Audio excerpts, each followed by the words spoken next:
Singapore ప్రభుత్వ ప్రతినిధులతో మంత్రి నారాయణ భేటీ అయ్యారు. ఇందులో సింగపూర్ ట్రేడ్ ఇండస్ట్రీస్ శాఖ సీనియర్ డైరెక్టర్ ఫ్రాన్సిన్ చాంగ్, కోఆపరేషన్ ఎంటర్ప్రైజ్ సభ్యులు పాల్గొన్నారు. రాజధాని అమరావతి నిర్మాణంలో తమ వంతు సహకారం అందిస్తామని వారు ముందుకొచ్చారు. ప్రాజెక్టుల నిర్మాణంలో ఆధునిక సాంకేతికత, శిక్షణ, సలహాలు ఇస్తామని చెప్పారు. అమరావతిని ప్రపంచ స్థాయి రాజధానిగా తీర్చిదిద్దేందుకు ఆంధ్రప్రదేశ్ ప్రభుత్వం చేస్తున్న ప్రయత్నాల్లో భాగంగా రాష్ట్ర మంత్రి నారాయణ సింగపూర్ ప్రభుత్వ ప్రతినిధులతో కీలక సమావేశం నిర్వహించారు. ఈ సమావేశంలో సింగపూర్ ట్రేడ్ అండ్ ఇండస్ట్రీ మంత్రిత్వ శాఖ సీనియర్ డైరెక్టర్ ఫ్రాన్సిస్ చాంగ్ మరియు సింగపూర్ కోఆపరేషన్ ఎంటర్ప్రైజ్ ప్రతినిధులు పాల్గొన్నారు. ఈ సందర్భంగా అమరావతి నిర్మాణంలో తమ పూర్తి సహకారాన్ని అందిస్తామని సింగపూర్ ప్రతినిధులు హామీ ఇచ్చారు. రాజధాని నిర్మాణానికి సంబంధించిన వివిధ ప్రాజెక్టుల్లో తమకు ఉన్న అనుభవాన్ని, అత్యాధునిక సాంకేతిక పరిజ్ఞానాన్ని పంచుకోవడంతో పాటు అవసరమైన సలహాలు, సూచనలు మరియు శిక్షణ అందించేందుకు వారు ముందుకొచ్చారు. ప్రపంచ స్థాయి ప్రమాణాలతో అమరావతిని నిర్మించేందుకు అవసరమైన అన్ని రకాల సహాయ సహకారాలను అందిస్తామని వారు ఈ భేటీలో స్పష్టం చేశారు. చింతూరు అడవుల్లో పచ్చదనాన్ని పెంపొందించేందుకు రాష్ట్రంలోనే మొదటిసారిగా డ్రోన్ సాంకేతికతతో సీడ్ బాల్స్ జారవిడిచే ప్రక్రియను అటవీ శాఖ చేపట్టింది. ఉప ముఖ్యమంత్రి పవన్ కళ్యాణ్ ఆదేశాలతో ఇప్పటికే ప్రజల భాగస్వామ్యంతో 3.80 కోట్ల సీడ్ బాల్స్ తయారు చేయగా మనుషులు వెళ్లలేని మారుమూల ప్రాంతాల్లో వీటిని డ్రోన్ల ద్వారా వెదజల్లుతున్నారు. వేప, చింత, ఉసిరి వంటి దేశవాళీ వృక్ష జాతుల విత్తనాలతో కూడిన ఈ సీడ్ బాల్స్ ద్వారా క్షీణించిన అటవీ ప్రాంతాలను పునరుద్ధరించి పర్యావరణ సమతుల్యతను కాపాడటమే ప్రధాన లక్ష్యమన్నారు. రాష్ట్ర వ్యాప్తంగా పచ్చదనాన్ని పెంపొందించడం, అడవుల పునరుద్ధరణ లక్ష్యంగా చేపట్టిన సీడ్ బాల్స్ వెదజల్లే కార్యక్రమం చింతూరు అడవుల్లో కొత్త మలుపు తిరిగింది. ఉప ముఖ్యమంత్రి పవన్ కళ్యాణ్ ఆదేశాల మేరకు అటవీ శాఖ ఆధ్వర్యంలో గత నెలలో రాష్ట్ర వ్యాప్తంగా ప్రజల భాగస్వామ్యంతో 3.80 కోట్ల సీడ్ బాల్స్ తయారు చేశారు. ఇందులో భాగంగా ఇప్పటికే 90 లక్షల సీడ్ బాల్స్ మానవ వనరుల సాయంతో అటవీ ప్రాంతాల్లో వెదజల్లగా ఇప్పుడు మనుషులు చేరుకోలేని దట్టమైన అడవుల కోసం రాష్ట్రంలోని మొదటిసారిగా డ్రోన్ సాంకేతికతను వినియోగిస్తున్నారు. చింతూరు అటవీ రేంజ్ పరిధిలోని 440.50 హెక్టార్ల క్షీణించిన అటవీ ప్రాంతాన్ని గుర్తించి లక్కవరం రిజర్వ్ ఫారెస్ట్ నుండి ఈ డ్రోన్ ప్రక్రియను ప్రారంభించారు. రానున్న రోజుల్లో కంసులూరు, మర్రిగూడ, దేవరపల్లి వంటి మరిన్ని ప్రాంతాలకు దీనిని విస్తరించనున్నారు. వేప, చింత, నేరేడు, ఉసిరి, నల్లమద్ది వంటి పర్యావరణ హిత దేశవాళీ వృక్ష జాతుల విత్తనాలతో తయారు చేసిన ఈ సీడ్ బాల్స్ వర్షాకాలం అనుకూల పరిస్థితుల దృష్ట్యా పచ్చదనాన్ని పెంపొందించడంతో పాటు జీవ వైవిధ్యాన్ని కాపాడడానికి ఎంతగానో దోహదపడతాయని అధికారులు భావిస్తున్నారు. వియత్నాం పడవ ప్రమాదంలో మరణించిన 3 తెలుగువారి మృతదేహాలు ఈ ఉదయం శంషాబాద్ విమానాశ్రయానికి చేరుకోగా మంత్రి కొండపల్లి శ్రీనివాస్ స్వయంగా పర్యవేక్షించి బాధిత కుటుంబాలను పరామర్శించారు. మృతదేహాలను వారి స్వస్థలాలకు తరలించేందుకు ఉచిత అంబులెన్స్ సదుపాయాన్ని ఏర్పాటు చేయడంతో పాటు కుటుంబ సభ్యులకు ధైర్యం చెప్పారు. అంతర్జాతీయ స్థాయిలో ఆపదలో ఉన్న ప్రవాసాంధ్రులకు అండగా నిలవడంలో ఏపీ ప్రభుత్వం, ఏపీఎన్ఆర్టీఎస్ తమ నిబద్ధతను మరోసారి చాటుకున్నాయి. వియత్నాం పడవ ప్రమాదంలో మరణించిన ఆంధ్రప్రదేశ్కు చెందిన 3 వ్యక్తుల మృతదేహాలు ఈ రోజు ఉదయం 7:30 శంషాబాద్ విమానాశ్రయానికి చేరుకున్నాయి. కడపకు చెందిన శ్రీధర్, మచిలీపట్నానికి చెందిన జయశ్రీ, హిందూపురానికి చెందిన రవితేజ మృతదేహాలను ముంబైలో చట్టపరమైన ప్రక్రియ పూర్తి చేసిన అనంతరం కుటుంబ సభ్యులకు అప్పగించారు. ఈ సందర్భంగా మంత్రి కొండపల్లి శ్రీనివాస్ విమానాశ్రయానికి చేరుకుని మృతుల కుటుంబాలను పరామర్శించి వారికి ప్రగాఢ సానుభూతి తెలియజేశారు. బాధిత కుటుంబ సభ్యులకు ధైర్యం చెప్పిన ఆయన స్వస్థలాలకు మృతదేహాలను తరలించేందుకు ఉచిత అంబులెన్స్ సౌకర్యాన్ని ఏర్పాటు చేయించి అన్ని ఏర్పాట్లను స్వయంగా పర్యవేక్షించారు.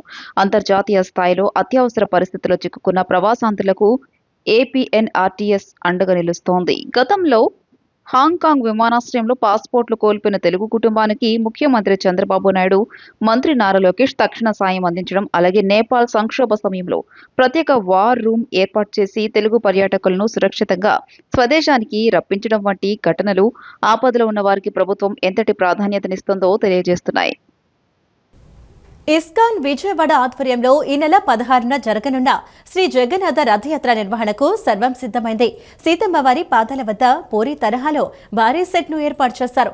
16న మధ్యాహ్నం సితారా గ్రౌండ్స్ నుండి సీతమ్మవారి పాదాల వరకు నగరంలోని ప్రధాన ప్రాంతాల నుండి ఈ రథయాత్ర సాగనుంది. 3 రోజుల పాటు జరిగే ఈ రథమేళాలో లక్షలాది మంది భక్తులు హాజరయ్యే అవకాశం ఉంటుందన్నారు. ఇస్కాన్ విజయవాడ అధ్యక్షులు చక్రధారి దాస్తో మా ప్రతినిధి శ్యామ్ ఫేస్ టు ఫేస్. ఈ నెల 16 నుండి విజయవాడ ఇస్కాన్ ఆధ్వర్యంలో భారీ జగన్నాథ రథయాత్ర ప్రారంభం కాబోతుంది. ఈ యాత్రకు సంబంధించి ఏర్పాట్లు ఏ విధంగా ఉండబోతున్నాయి అనేది విజయవాడ ఇస్కాన్ అధ్యక్షులు చక్రధర్ దాస్ గారు చెప్పేందుకు మనతో పాటు ఉన్నారు. సార్, యాత్రకు సంబంధించి ఎలా ఏర్పాట్లు ఉండబోతున్నాయి? హరే కృష్ణ, జై జగన్నాథ్. నా పేరు చక్రధారి దాస్. ఇస్కాన్ విజయవాడకి మంత్రి అధ్యక్షుడు సేవలు అందిస్తున్నాను. సో ఇస్కాన్ విజయవాడ వారు గత 20 సంవత్సరాలుగా జగన్నాథ రథయాత్ర నిర్వహిస్తున్నారు. మరియు ముఖ్యంగా గత 5 సంవత్సరాలుగా ఆ రథయాత్రను మరో స్థాయికి తీసుకెళ్లారు. ప్రస్తుతం ప్రపంచంలోనే దక్షిణ భారతంలోనే అతిపెద్ద రథయాత్రగా మన విజయవాడ రథయాత్ర నడుస్తుంది. సో ఈ సంవత్సరం కూడా అదే స్థాయిలో ఏర్పాట్లు జరుగుతున్నాయి. సో 16వ తేదీ నాడు సితారా జంక్షన్ భవానీపురం దగ్గర రథం ప్రారంభమై 6 కిలోమీటర్లు తిరుగుతూ next Swathi theatre junction Bhavanipuram road next రథం సెంటర్ దగ్గర తిరుగుతూ ఇక్కడ ఫైనల్గా సీతమ్మ వారి పాదాల దగ్గర రథం ముగుస్తుంది. సో ఈ రథయాత్రలో అందరూ పాల్గొంటారు. కుల మత వర్గ భేద ధనిక పేద ఇటు తారతమ్యం లేకుండా అందరూ కూడా ఉత్సాహంగా రథం పాల్గొంటారు. లాస్ట్ ఇయర్ మనం గమనిస్తే సుమారు 10,000+ మంది రథం లాగుతూ ఉన్నారు మనకది. అండ్ రథయాత్ర ఈ సంవత్సరం కూడా రథయాత్రకి విదేశాల నుంచి కూడా సుమారు 5 దేశాల నుంచి భక్తులు వస్తున్నారు. వారి యొక్క స్పెషల్ మ్యూజికల్ కన్సర్ట్ రథం మొత్తం అది చాలా ఆకర్షణగా నిలుస్తుంది. అదే సంవత్సరం కంటిన్యూ అవుతుంది. ప్లస్ ఇక్కడ ఎండ్ పాయింట్లో సీతమ్మ వారి పాదాలు ముగుస్తుంది. ఇక్కడ మనము ఈ 3 days ఈవెంట్ కోసం మనము బెంగాల్ నుంచి టాప్ డెకరేటర్స్ తీసుకురావడం జరిగింది. మీరు చూడొచ్చు ఇక్కడ ఈ పండాలు ఇది పర్మనెంట్ కన్స్ట్రక్షన్లా ఉంటుంది బయట నుంచి. సో ఎందుకంటే పూరిలో కూడా రథయాత్ర ఎంత ఇంపార్టెంటో ఎండ్ పాయింట్లో స్వామివారితో 9 రోజులు ఉంటారు. దాన్ని గుండీచా మందిరం అంటారు. అది కూడా చాలా చాలా స్పెషల్. ఎందుకంటే శాస్త్రం ఏం చెప్తుందంటే ఆ 9 రోజుల పాటు జగన్నాథ గుండీచా మందిరంలో ఎక్స్ట్రా మర్సిఫుల్ అని చెప్తారనమాట. సో కాబట్టి స్వామివారి ఇక్కడ గుండీచాలో వచ్చి 3 రోజులు ఉంటారు. చూడండి, ఇది ఉత్సవమూర్తులు కాదు, మూల విగ్రహాలు. మూల విగ్రహాలు ఎప్పుడు కూడా గర్భాలయం నుంచి బయటికి రావు. కానీ కేవలం జగన్నాథ స్వామి మాత్రమే మూల విగ్రహాలు గర్భాలయం నుంచి బయటకు వచ్చి రోడ్ల మీద తిరుగుతూ భక్తులకి ఆశీర్వాదం ఇచ్చి తన దర్శనం ఇస్తూ చివరికి గుండీచాలో వచ్చి 3 రోజులు ఉంటారండి. ఈ టైపు రథయాత్ర భారతదేశంలో చాలా తక్కువ జరుగుతుంది. సింగిల్ డే రథయాత్ర చేస్తారు తప్ప ఇలాగా మల్టిపుల్ డేస్ రథయాత్ర రథమేళా చాలా తక్కువ జరుగుతుంది. పూరి స్టైల్లో మనం విజయవాడలో మాత్రమే చేస్తున్నాము. సో ప్రతిరోజు వేల మంది వస్తారు, 10,000 మెంబర్స్. లాస్ట్ టైం సుమారు 70-80 వేల మందికి అన్నప్రసాద్ వితరణ చేస్తాము. ఈ సంవత్సరం అంతకన్నా ఎక్కువ ఎక్స్పెక్ట్ చేస్తున్నాము. మరియు ఇక్కడ రథ్ కల్చరల్ ఫెస్టివల్ ఉంది. ఆ కల్చరల్ ఫెస్టివల్లో మనము ఎంటైర్ సుమారు 20 స్టేట్స్లో నుంచి ఆ ట్రెడిషనల్ ఆర్ట్ ఫామ్స్ వాళ్ళు కూడా పిలుస్తాము. వాళ్ళ చేత ప్రత్యేక ప్రోగ్రామ్స్ ఇస్తాము. సో రథ్ కల్చరల్ ఫెస్టివల్ కూడా చాలా ఫేమస్ మనకి. మరియు థర్డ్ థింగ్ అంటే స్పిరిచువల్ కాజు, కల్చరల్ కాజు. థర్డ్ థింగ్ సోషల్ కాజ్, అంటే సామాజికంగా కూడా రథయాత్ర ద్వారా మనం ఒక సందేశం పంపిస్తాం. సో ప్రతి సంవత్సరం మనం భుజాల మీద ఎత్తుకునే సోషల్ కాజ్ ఏంటంటే యాంటీ అడిక్షన్, డ్రగ్ రహిత సమాజం. సో దానికి సంబంధించి సిగ్నేచర్ క్యాంపెయినింగ్ అని చెప్పి రకరకాల పోస్టర్స్ అని చెప్పి అవేర్నెస్ ప్రోగ్రామ్స్. ఈసారి అయితే మేము శాండ్ ఆర్ట్ చేస్తున్నాము. చాలా పెద్ద సైజులో శాండ్ ఆర్ట్ ప్రోగ్రామ్ ఇక్కడ ప్లాన్ చేసాము. రేపటిగా రెడీ అవుతుంది. అంటే ఆ sand art I'm very sure జనాల్ని విశేషంగా ఆకట్టుకుంటుంది. తద్వారా జగన్నాథ స్వామి మరియు యాంటీ డ్రగ్స్ ఒక థీమ్లో ఫ్యూజన్లో మనం ఒక స్పెషల్ శాండ్ ఆర్ట్ కూడా చేస్తున్నాము. సో అందరి భక్తులకి స్వామివారి ప్రత్యేక దర్శనము, స్పెషల్ కీర్తన్స్, అందరికీ కూడా ఫుల్ ప్లేట్ అన్నప్రసాద వితరణ సేవ. మరియు ఇక్కడ సుమారు 40-50 స్టాల్స్ ఉంటాయి. ఆ స్టాల్లో వివిధ పిల్లలకి కానీ పెద్దలకి కానీ నెక్స్ట్ ఆధ్యాత్మిక అవేర్నెస్ కార్యక్రమాలు, భగవద్గీత కోర్సెస్, అన్ని రకాల స్టాల్స్ ఉంటాయండి. Spiritual, social and cultural all 3 elements cover చేస్తాం. అండ్ సింపుల్ చెప్పాలంటే ఈ రథయాత్ర అనేది కుటుంబ సమేతంగా వచ్చి ఆధ్యాత్మికంగా మరి ఆహ్లాదకంగా కూడా ఆనందించే ప్రదేశం. సో అందరు ఉత్సవాలకు సంబంధించి అతిథులుగా ఎవరు రాబోతున్నారు సార్? మేము గవర్నర్ గారికి పంపించామండి. గవర్నర్ గారు లాస్ట్ 1 వీక్ నుంచి లేరు. ఈరోజు యాక్చువల్ మా గవర్నర్ గారికి అపాయింట్మెంట్ ఉంది. సో వీఆర్ హోపింగ్ ఈసారి లాస్ట్ టైం కూడా 24లో వచ్చారు, 23లో కూడా వచ్చారు. ఈసారి కూడా వస్తారని మేము ఆశిస్తున్నాము. అది కాకుండా లోకల్గా ఎంపీ గారు అని చెప్పి ఒక కపుల్ ఆఫ్ మినిస్టర్స్ పిలిచాము. They will come. అలాగే గతంలో చూసుకుంటే ఈ రథయాత్రకు సంబంధించి మనకి ఇండియన్ బుక్ రికార్డ్స్లో కూడా చోటు చేసుకుంటాం. ఈ సంవత్సరం కూడా దానికి మించి ఏమన్నా జరిగే అవకాశం ఉంటుందా? యాక్చువల్గా మేము ఏం చేస్తాం, స్వామివారి ప్రీత్యార్థం చేస్తాము. So they themself came and వాళ్ళు చూసి వాళ్ళు కౌంట్స్ వాళ్ళ పారామీటర్స్ చేశారు. సో స్పెషల్గా మేము ఈ సంవత్సరము మా మెయిన్ ఫోకస్ ఏంటంటే ఇంకా లాస్ట్ టైం 10,000 సిగ్నేచర్లు తీసుకున్నాం యాంటీ అడిక్షన్. ఈసారి నెంబర్ పెంచాలని మేము ప్రయత్నిస్తున్నాము. ఈసారి ప్రత్యేకంగా ఏం చేస్తున్నామంటే లాస్ట్ స్టార్ట్ చేస్తాము సుమంగళి సుభద్ర అని చెప్పి. ఎందుకంటే ఫ్యూజన్ మంది సౌత్ ఇండియన్ కల్చర్, పూరి అన్నది అది ఒరిస్సా కల్చర్ అది. సో మా ఫ్యూజన్ ఏంటంటే ఈసారి ప్రత్యేకంగా ఏం చేస్తున్నామంటే ఇప్పుడు ఆషాఢ మాసంలో అమ్మవారికి సార సమర్పణ అనేది మన దక్షిణ భారతంలో ఆనవాయితీ. సో జగన్నాథ్ వాళ్ళది అంటే ఇండియాలో ఎక్కడ జరగని ప్రత్యేకంగా ఇక్కడ ఏం చేస్తున్నామంటే సుభద్రమ్మ వారు అంటే కృష్ణుడి చెల్లి అంటే స్వయంగా ఆవిడ కూడా దుర్గాదేవి అమ్మవారి యొక్క అంశ ఆవిడ కూడా. కాబట్టి సుభద్రమ్మ వారికి సారి సమర్పణ ప్రోగ్రాము శ్రీకారం చుట్టాము. తద్వారా విజయవాడలో కొన్ని వేల మంది స్త్రీలు తమ ఇంట్లో చేసిన నైవేద్యాలు ప్లస్ సారే తీసుకొని సామూహికంగా ఆ శనివారం నాడు వస్తారు. That is going to be very very colourful programme. దాన్ని మేము ఒక్కొక్కరు పిలుస్తాం అనుకుంటున్నాము. Let us see how it opens.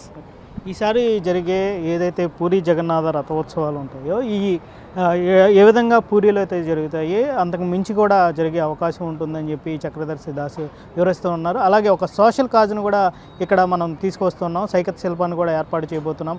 మొత్తంగా చూసుకుంటే ఈ వేడుకలు ఒక విజయవాడ నగరానికి తలమానికంగా అవబోతున్నాయని చెప్పి చక్రధర్శి దాస్ తెలుపుతూ ఉన్నారు. వీడియో జర్నలిస్ట్ వెంకటతో శ్యామ్, సిటీ న్యూస్, విజయవాడ. పాతరాజరాజేశ్వరిపేట వాసులకు ఇచ్చిన హామీలను నెరవేర్చడంలో కూటమి ప్రభుత్వం విఫలమైందని సిపిఎం రాష్ట్ర కార్యదర్శి వర్గ సభ్యులు సిహెచ్ బాబురావు విమర్శించారు. రైల్వే అధికారులు జారీ చేసిన నోటీసులను వెంటనే ఉపసంహరించుకోవాలని డిమాండ్ చేశారు. పాతరాజరాజేశ్వరిపేటలో నివాసముంటున్న పేదల ఇళ్ల సమస్యలపై సిపిఎం ఆధ్వర్యంలో నిరసన పాదయాత్ర జరిగింది. మహంకాళి అమ్మవారి గుడి వద్ద ప్రారంభమైన ఈ యాత్రలో సిపిఎం రాష్ట్ర కార్యదర్శి వర్గ సభ్యులు సిహెచ్ బాబురావు పాల్గొని ప్రసంగించారు. ఈ సందర్భంగా బాబురావు మాట్లాడుతూ స్థానిక ఎమ్మెల్యే సుజనా చౌదరి, ఎంపీ కేశినేని చిన్ని పాతరాజరాజేశ్వరిపేట వాసులకు ఇచ్చిన హామీలను నెరవేర్చడంలో విఫలమయ్యారని విమర్శించారు. ప్రభుత్వం బడా పారిశ్రామికవేత్తలకు ఎకరాల కొద్దీ భూములను అత్యంత తక్కువ ధరకు దారాదత్తం చేస్తూనే పేదలు నివసించే ఇళ్లను కూల్చివేయడంపైనే దృష్టి పెడుతోందని ఆయన మండిపడ్డారు. గతంలో సింగ్ నగర్ లో రైల్వేలకు కేటాయించిన 20 ఎకరాల స్థలంలో ఇప్పటి వరకు ఎటువంటి అభివృద్ధి పనులు చేపట్టలేదని గుర్తు చేస్తూ ఇప్పుడు మళ్లీ పేదల నుంచి స్థలాలను లాక్కుని ఎవరికి కట్టబెట్టాలని చూస్తున్నారని ప్రశ్నించారు. రైల్వే అధికారులకు నగరంలో అవసరమైన ఆర్యూబీలపై ఫ్లైఓవర్ల నిర్మాణంపై శ్రద్ధ లేదని, కానీ పేదల స్థలాలను కార్పొరేట్ శక్తులకు అప్పగించడంలో మాత్రం ఆసక్తి చూపిస్తున్నారని ఆరోపించారు. విజయవాడ రైల్వే స్టేషన్ను 99 ఏళ్ల పాటు ప్రైవేట్ వ్యక్తులకు లీజుకు ఇచ్చేందుకు టెండర్లు పిలిచిన విషయాన్ని ఆయన ప్రస్తావించారు. రైల్వే అధికారులు జారీ చేసిన నోటీసులను వెంటనే ఉపసంహరించుకోవాలని, లేని పక్షంలో రైల్వే డిఆర్ఎం కార్యాలయాన్ని ముట్టడిస్తామని హెచ్చరించారు. సిపిఎం పశ్చిమ నగర కార్యదర్శి బోయి సత్యబాబు మాట్లాడుతూ ఇళ్ల పట్టాలు ఇస్తామని హామీ ఇచ్చిన నాయకులు ఇప్పుడు రైల్వే నోటీసుల విషయంలో ఎందుకు స్పందించడం లేదని ప్రశ్నించారు. పశ్చిమ నియోజకవర్గ ఎమ్మెల్యే ఇళ్ల కూల్చివేతలో ముందున్నారని ఆరోపిస్తూ డబుల్ ఇంజిన్ సర్కార్ పని కేవలం ఇళ్లను కూల్చేయడమేనా అని నిలదీశారు. పేదల ఇళ్లను కూలిస్తే కూటమి ప్రభుత్వం కూలిపోతుందని ఆయన హెచ్చరించారు. ఈ కార్యక్రమంలో సిపిఎం నాయకులు కె సూరిబాబు, ఈవి నారాయణ, మస్తాన్ తదితరులు పాల్గొన్నారు. ప్రతి సంవత్సరం ఈ రకంగా నోటీసులు ఇచ్చటం, ప్రజల్ని భయభ్రాంతులు చేయటం, మెడ మీద కత్తి పెట్టినట్లు జనాల్ని గందరగోళం చేస్తూ ఉన్నారు. ఎన్నికల ముందు కూటమి నేతలు మేము ఇళ్ళు తీయం, పట్టాలు ఇస్తాం అని మాట ఇచ్చారు. ఎమ్మెల్యే చిన్ని గారు, ఎమ్మెల్యే సుజనా చౌదరి గారు, ఎంపీ చిన్ని గారు మాట ఇచ్చారు. మరి మీకు తెలియకుండా వాళ్ళు నోటీసులు ఇచ్చారా? మరి మీరు మాట తప్పుతూ ఉన్నారు. ఎందుకు రైల్వే వాళ్ళకి స్థలం? రైల్వే వాళ్ళకి దగ్గర ఉన్నటువంటి స్థలాలన్నింటినీ అమ్మకానికి పెడుతున్నారు. ప్రైవేట్ కంపెనీలకి కారు చౌకగా లీజుకి ఇచ్చేస్తున్నారు.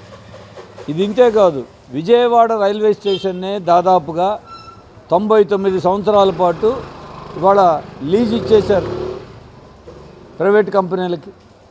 ఉన్న ఖాళీ స్థలాలే బాగు చేయట్లా. సింగనగర్లో 20 ఎకరాల రైల్వే స్థలం ఉంది, బాగు చేసిన దిక్కులేదు. ఫ్లైఓవర్ బ్రిడ్జీలు కావాలంటే పట్టించుకోరు, కానీ ఇళ్ళు పీకటంలో మాత్రం యమా స్పీడ్గా వ్యవహరిస్తూ ఉన్నారు. ఇది ప్రపంచంలో బహుశా ఎక్కడ ఈ రకంగా ఇల్లు కూల్చేదానికి డే టు టైం ఫిక్స్ చేసిన పరిస్థితి చూడలేదు. పశ్చిమ నియోజకవర్గం ఎమ్మెల్యే గారేమో విజయవాడ పశ్చిమ నియోజకవర్గాన్ని ప్రపంచంలో నెంబర్ 1 స్థానానికి తీసుకెళ్తున్నానని చెప్పి అభివృద్ధిలో నేనే నమూనా అని చెప్తున్నారు. కొంపలు కోల్చడంలో మీ అభివృద్ధి, ఇచ్చిన మాటని అమలు చేయకుండా మోసగించడంలో మీ అభివృద్ధి, ఇల్లు ఇవ్వకుండా పశ్చిమ నియోజకవర్గ ప్రజలందరినీ మోసగించడంలో మీ అభివృద్ధి. కాబట్టి ఇప్పటికైనా మీరు మాట మీద నిలబడే మనుషులైతే, మాట మీద నిలబడే ప్రభుత్వం అయితే వెంటనే ఆ ఇళ్ళకి పట్టాలు ఇవ్వాలి, వాళ్ళ బతుకులకి భరోసా కల్పించాలి. రాష్ట్రంలో గత 5 ఏళ్ల వైఎస్ఆర్ కాంగ్రెస్ పార్టీ పాలనలో అన్ని వర్గాల ప్రజలను దారుణంగా మోసం చేసి నట్టెట ముంచి ఇప్పుడు ఏ మొహం పెట్టుకుని పరామర్శల పేరుతో దొంగ నాటకాలు ఆడుతున్నారని వైఎస్ఆర్సీపీ అధినేత మాజీ ముఖ్యమంత్రి వైఎస్ జగన్మోహన్ రెడ్డిపై మంత్రి కొల్లు రవీంద్ర ఆగ్రహం వ్యక్తం చేశారు. ప్రమాదంలో గల్లంతైన మత్స్యకారుల కుటుంబాలకు ప్రభుత్వం వేగంగా స్పందించి పరిహారం అందించిందని, బాధిత కుటుంబాలకు 10 లక్షల రూపాయల చొప్పున ఎక్స్గ్రేషియా అందించినట్లు తెలిపారు. ఇలాంటి విషాద ఘటనలను కూడా రాజకీయం చేయడం సరికాదని జగన్పై విమర్శలు చేశారు. 5 ఏళ్ల పాలనలో అన్ని వర్గాల ప్రజలను దారుణంగా మోసం చేసి నట్టేట ముంచి ఇప్పుడు ఏ మొహం పెట్టుకుని పరామర్శల పేరుతో దొంగ నాటకాలు ఆడుతున్నారని వైసీపీ అధినేత జగన్పై రాష్ట్ర ఎక్సైజ్ శాఖ మంత్రి కొల్లి రవీంద్ర తీవ్రస్థాయిలో ధ్వజమెత్తారు. సోమవారం నాడు మంగళగిరిలోని టీడీపీ కేంద్ర కార్యాలయం ఎన్టీఆర్ భవన్లో నిర్వహించిన మీడియా సమావేశంలో ఆయన మాట్లాడారు. మత్స్యకారులు కడుపు కొట్టి వారి నోటికాడి కూడు లాక్కున్న జగన్ రెడ్డి ఇప్పుడు పెద్ద యోగ్యుడిలా పరామర్శల డ్రామాలాడటం సిగ్గుచేటని ఆయన ఆగ్రహం వ్యక్తం చేశారు. విశాఖపట్నం సముద్ర తీరంలో ఇటీవల జరిగిన పడవ ప్రమాదంపై ప్రభుత్వం తక్షణం స్పందించిందని కొల్లి రవీంద్ర తెలియజేశారు. ప్రమాద సమాచారం అందిన వెంటనే ముఖ్యమంత్రి చంద్రబాబు ఆదేశాలతో నేవీ, కోస్ట్ గార్డ్ బృందాలను రంగంలోకి దించి గాలింపు చర్యలు చేపట్టామన్నారు.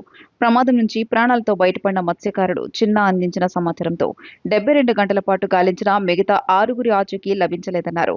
కోస్ట్ గార్డ్ 3 మెన్ కమిటీ నివేదికల ఆధారంగా వారు మరణించినట్లు నిర్ధారించి కేవలం 72 గంటల వ్యవధిలోనే బాధిత కుటుంబాలకు 10 లక్షల రూపాయల చొప్పున ఎక్స్గ్రేషియా చెక్కులను అందించామని వివరించారు. భారతదేశ చరిత్రలోనే ఇంత వేగంగా సాయం అందించిన ఘనత కూటమి ప్రభుత్వానిదేనని స్పష్టం చేశారు. ఇలాంటి దురదృష్టకర ఘటనను కూడా జగన్ రాజకీయం చేస్తున్నారని కొల్లు రవీంద్ర మండిపడ్డారు. ప్రభుత్వం వెంటనే స్పందించి 72 గంటల్లోనే 3 మెన్ కమిటీ ఇచ్చే రిపోర్ట్ని, కోస్ట్ గార్డ్స్ నుంచి ఇచ్చినటువంటి రిపోర్ట్ ప్రకారం వాళ్ళు ఎక్కడా కూడా ట్రేస్ కాలేదు అని వాళ్ళు రిపోర్ట్ అవ్వడం, అలాగే దాని మీద పోలీస్ అధికారులు, ఫిషరీస్ డిపార్ట్మెంట్ నుంచి, రెవెన్యూ డిపార్ట్మెంట్ నుంచి 3 మెన్ కమిటీ ఇచ్చినటువంటి సర్టిఫికేషన్ ఆధారంగా గౌరవ ముఖ్యమంత్రి గారు ఆదేశాలతో ఇమీడియట్గా ప్రతి కుటుంబానికి 10 లక్షల రూపాయల చొప్పున వాళ్ళకి తీసుకెళ్లి అందించడం జరిగింది. ఎప్పుడైతే ఈ సంఘటన జరిగిన వెంటనే, తెలిసిన వెంటనే హోమ్ మినిస్టర్ గారు, అలాగే ఫిషరీస్ మినిస్టర్ గారు వాళ్ళ దగ్గరికి వెళ్ళి ఆ కుటుంబాలకి అండగా ఉండడమే కాకుండా ప్రభుత్వం అన్ని రకాలుగా కూడా వాళ్ళకి సహాయ సహకారాలు అందిస్తుందని చెప్పి కూడా హామీ ఇవ్వడం, 72 గంటల్లోనే వాళ్ళకి తీసుకెళ్ళి చెక్కులు అందించడం కూడా జరిగింది. దీన్ని కూడా రాజకీయం చేయాలని ప్రయత్నం చేస్తే మటుకి అసలు మీకు అర్హత లేదు జగన్మోహన్ రెడ్డి గారు. ఇవాళ ఈ ప్రభుత్వం వెంటనే స్పందించడం, వారికి తక్షణ సహాయం అందించడం, ఈరోజు ఒక ధైర్యం, మత్స్యకార కుటుంబాలు ఒక ధైర్యంతో ఉన్నాం. మీరు వెళ్ళి అక్కడ రాజకీయం చేయాలని ప్రయత్నం చేస్తే మాకొచ్చే నష్టపరిహారం మేము నష్టపోతామని వాళ్ళ రాష్ట్ర వ్యాప్తంగా ఉన్నటువంటి మత్స్యకారులు ఆందోళన ఉంది. ఎందుకంటే 5 సంవత్సరాలు మీరేమి చేయలే. ఆనాడు 63 మందికి మీరు మరి లాస్ట్ గవర్నమెంట్లో మీ కాళ్ళ చుట్టూ తిరిగినా, మీ ఆఫీసుల చుట్టూ తిరిగినా, మీ కాళ్ళు పట్టుకున్నా కూడా కనీసం డెత్ సర్టిఫికెట్లు కూడా ఇప్పించలేనటువంటి పరిస్థితి మీకుండి సేవ రాజకీయం చేయాలని ప్రయత్నం చేస్తున్నటువంటి దుర్మార్గమైనటువంటి ఆలోచనని ఇవాళ ప్రజలందరూ కూడా గమనిస్తూ ఉన్నారు. ఎన్టీఆర్ జిల్లాలో యూరియా సహా అన్ని రకాల రసాయన ఎరువులు, పురుగు మందులు సమృద్ధిగా అందుబాటులో ఉన్నాయని, రైతులు ఎలాంటి ఆందోళనకు గురి కావాల్సిన అవసరం లేదని జిల్లా కలెక్టర్ డాక్టర్ జి లక్ష్మీసా స్పష్టం చేశారు.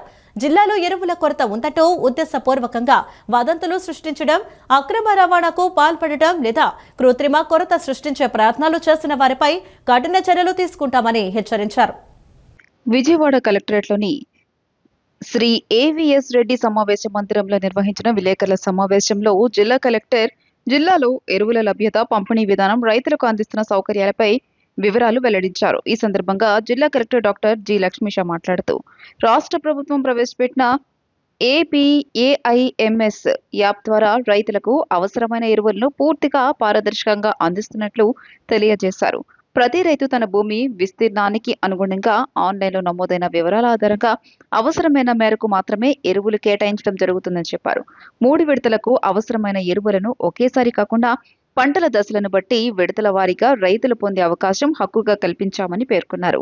కేటాయించిన ఎరువులు ఆయా రైతుల పేర్లతోనే నమోదు చేయబడతాయని, అందువల్ల ఎలాంటి కొరత లేదా పంపిణీ సమస్యలు తలెత్తవని స్పష్టం చేశారు. ప్రస్తుతం జిల్లాలో 17,425 మెట్రిక్ టన్నుల యూరియా నిల్వలు అందుబాటులో ఉన్నాయని తెలిపారు. జూన్ 8 నుంచి ఏపీఏఐఎంఎస్ యాప్ అమల్లోకి వచ్చిన తర్వాత ఇప్పటి వరకు 22,616 మంది రైతులు 3,888 మెట్రిక్ టన్నుల ఎరువులను కొనుగోలు చేశారని వెల్లడించారు.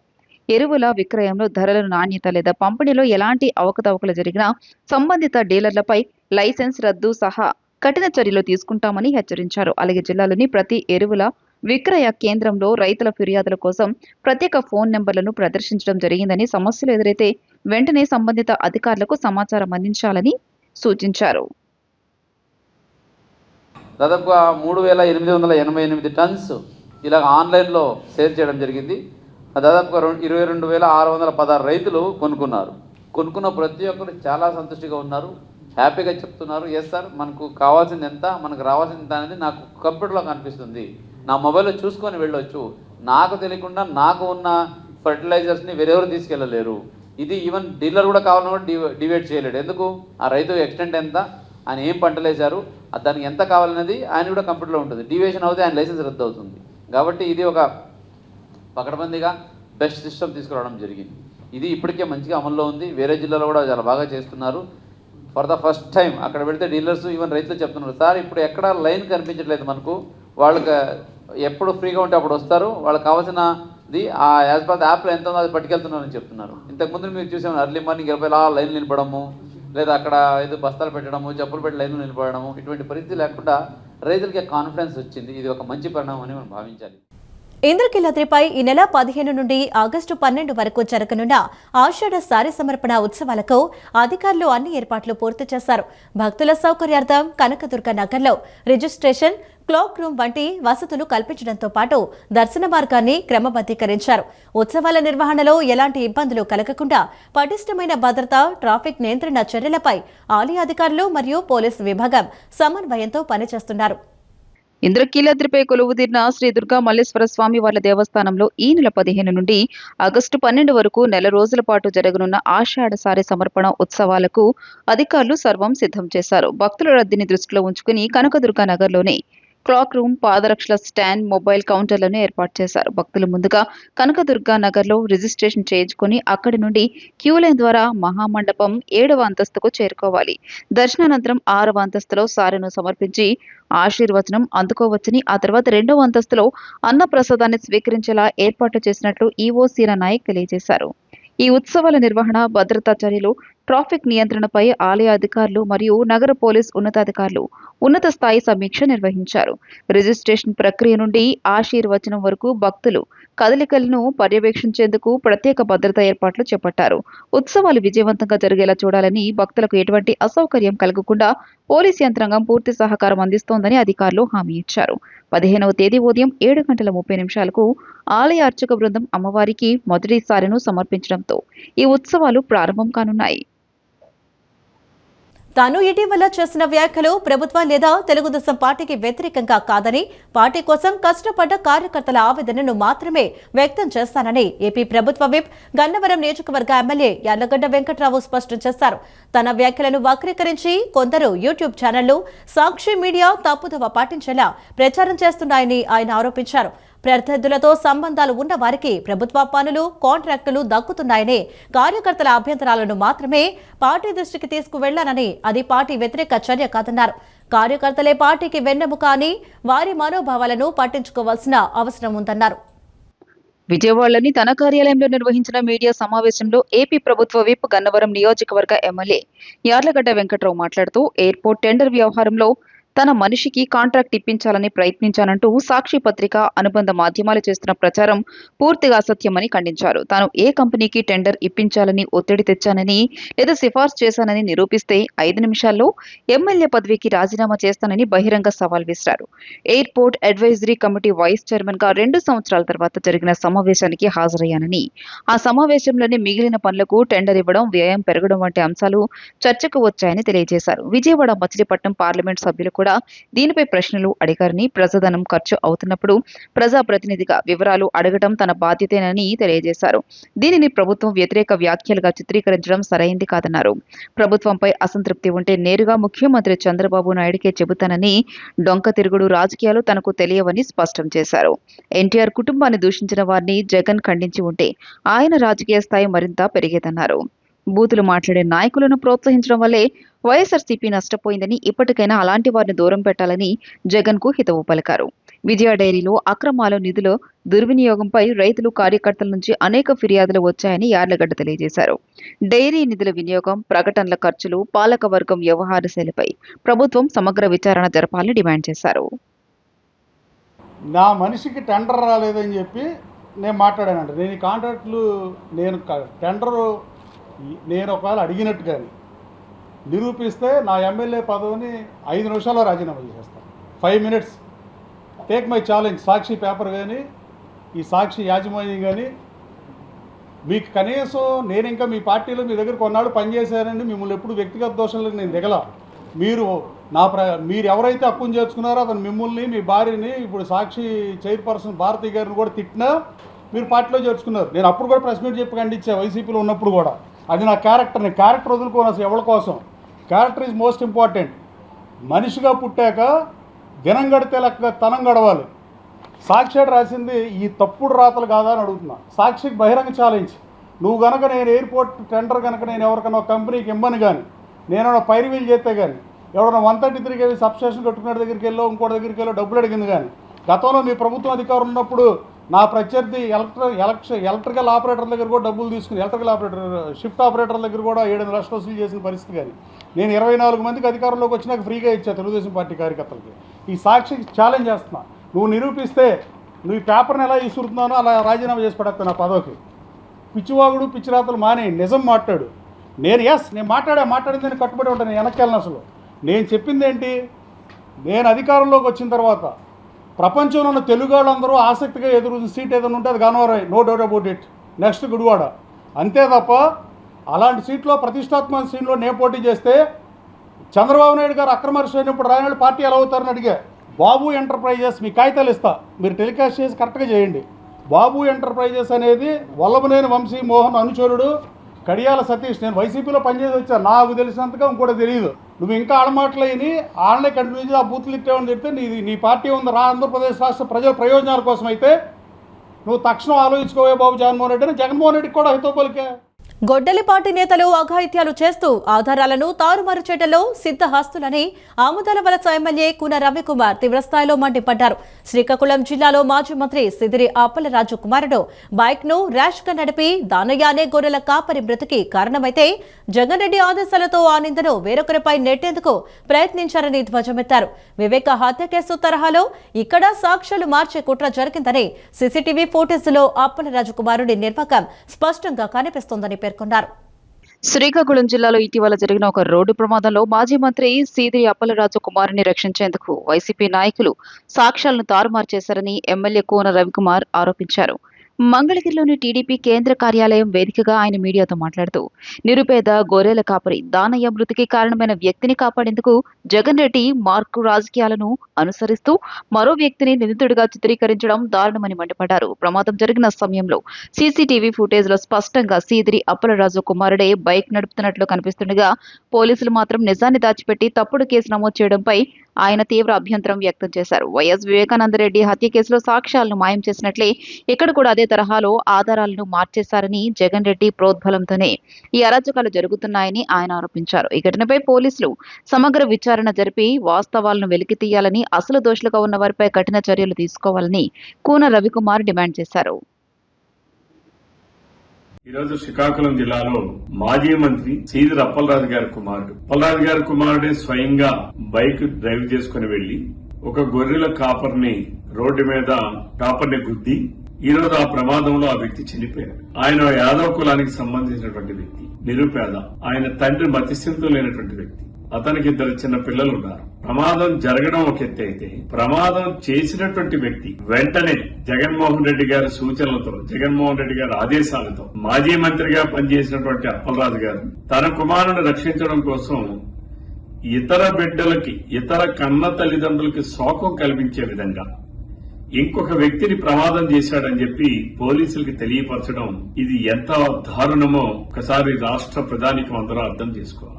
గొడ్డల పార్టీలో ఉన్నటువంటి జగన్మోహన్ రెడ్డి దగ్గర నుంచి కింద స్థాయి వరకు ఏ రకంగా వారి ఆలోచనలు ఉంటాయి, ఏ రకంగా చట్టాన్ని దుర్వినియోగం చేస్తారు, ఏ రకంగా వాళ్ళు ప్రమాదాల నుంచి గాని హత్యల నుంచి గాని తప్పించుకోవడానికి ఏ రకమైన విధానాలు అనుసరిస్తారు, ఇవన్నీ కూడా ఈరోజు ఇదొక కేస్ స్టడీ. ఈ రోజు ఎందుకనంటే సాక్షాత్తు అప్పలరాజు గారి కుమారుడే ప్రమాదం చేసి ఆయన స్థానంలో ఇంకొక కార్యకర్త తీసుకొచ్చి అందులో పెట్టి, అంటే అతనికి జన్మనిచ్చినటువంటి తల్లిదండ్రులకు గర్భశోకాన్ని కలిగిస్తా ఉన్నారు.